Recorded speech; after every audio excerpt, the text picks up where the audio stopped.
Hey everyone, it's Monica. Welcome back to Homeschool Voices. The school year is right around the corner and I want you to have the best year ever. This is part one of a two-part video. In today's video, we will be discussing how having a clear sense of purpose will help you to have an amazing year. Having a clear sense of purpose will help you to feel confident in the decisions that you make, to help you stop second-guessing yourself all the time, and to help you push through those times when you're tired, when your kids are tired, when they're complaining at you, with confidence and knowing that you are doing the right thing. It is something that is worth giving a little thought to, because depending on your answer, you're going to make very different decisions, and you might find, if your answer isn't very thought out, that when you make those decisions and as time goes on, you will start second guessing yourself, which will lead to not a very fun time. So I can't tell you what your purpose is, but what I can do is tell you what I feel my purpose is, and then maybe that will get your creative juices going and it'll help you figure out what your purpose is. My number one top priority is to raise children who are going to be fantastic, thriving adults by the time that they're 18. The kind of people who can think their own thoughts, who are intelligent, who like to learn, who are capable, hardworking, positive, honest. Yes, honest. You might notice that I didn't mention anything about being college ready.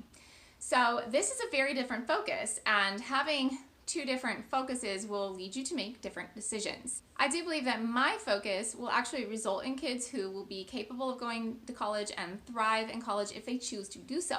But if my children do not choose to go to college, or if they go to college and don't finish, or if they go to college and take a bunch of silly classes that don't really result in a great education, I still know that my children will be intelligent and capable and ready to face the world by the time I'm done with them. So what does a major goal like that look like in day-to-day life?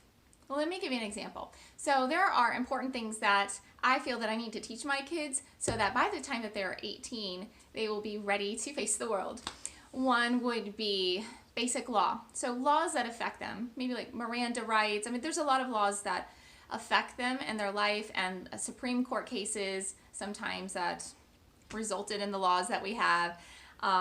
Bill of Rights, Constitution, current events. There's a lot of adults that have no idea what's happening in the world, don't know anything about some of the world leaders of, some of the major powers in the world.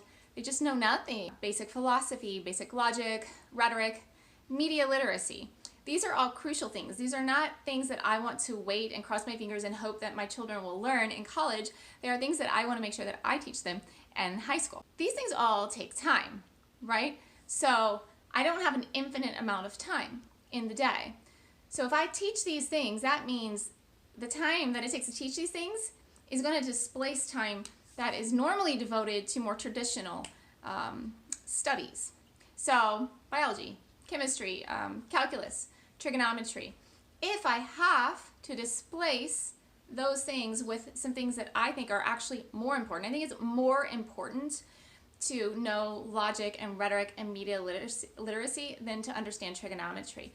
Will colleges like to see trigonometry on a transcript? Yes, they will. But I'm more concerned about my kids being prepared to be good adults that can thrive in this world. All of this leads me to the idea that I want my kids to have a child-led education. The idea of a child-led education I got from reading unschooling advocates such as John Taylor Gatto and John Holtz.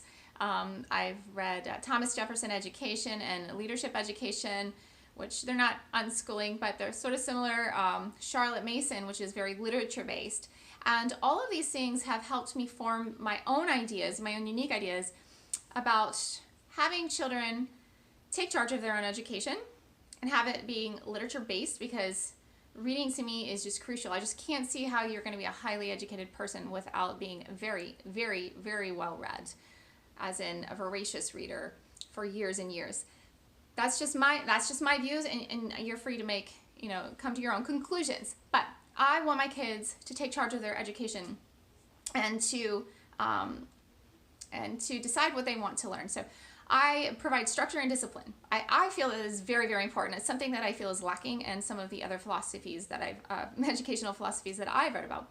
So they have like this planner I link to it in the description below. It has instructions, time recommendations, everything. A big part of my legit job is to curate books, right? So if I want them reading a lot, I'm trying to pick books that I think will appeal to them.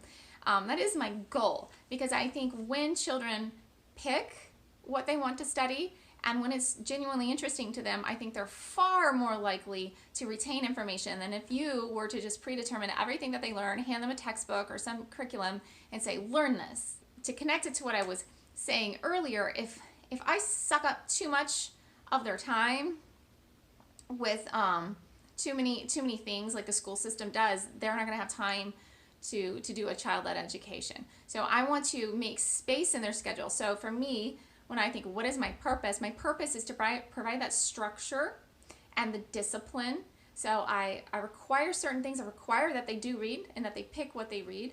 I require that it be at a certain level. I require that they do math. I require that they do writing and that they do revisions. So for me, that is my purpose. On a day-to-day basis, that's what it looks like. But on a more long-term, in a more long-term view, it is to raise adults who will thrive in this world. And I really, really question, if you look at your curriculums or things you've done in the past or things you're considering in the future, ask yourself, is this really going to lead to them thriving as an adult? Maybe the answer is yes, but maybe it's not yes. Or maybe you need to sit down and say, what do my kids really, really need to learn in the next 5 years, 10 years, however much longer you have with them in order to really thrive as adults? Make a list and then say, what could I teach them this year? What directions could I encourage them to go that I think they need to learn about this stuff? But just start to think about what's essential. Try not to follow everything the public school system does. So I hope that helps. Really think, really ask questions. What am I doing here? Why am I doing it? When you get an answer, ask more questions about that answer. Anyway, I hope this was helpful. If you like this video, please click thumbs up. If you want to see more videos like this, please click subscribe and the notification bell next to it. And I am also going to make part 2 of this video where we are going to discuss the other big way that you can help ensure that you're going to have an amazing year. In the meantime, happy homeschooling, guys, and have a great day.